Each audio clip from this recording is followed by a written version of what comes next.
ឆ្នោតអាវងថ្ងៃនេះផងដែរក៏បានយកនៅតម្រុយឆ្នោតយួនលេខពិសេសដើម្បីចែកនៅតម្រុយឆ្នោតយួនជូនទៅកាន់ពុកម៉ែបងប្អូនទាំងអស់គ្នាសម្រាប់តម្រុយឆ្នោតថ្ងៃនេះផងដែរមុននឹងចូលសូមពុកម៉ែបងប្អូនកុំភ្លេចជួយចុច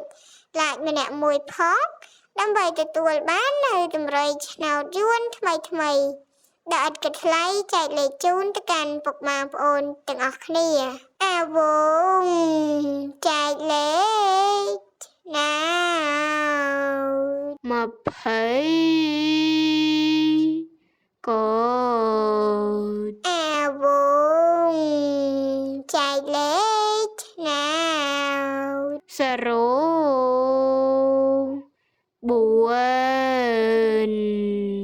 អា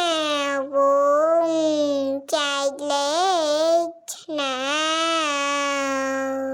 អូខ្ទង់30អាវងចែកលេខឆ្នោត5 4 05 4កុន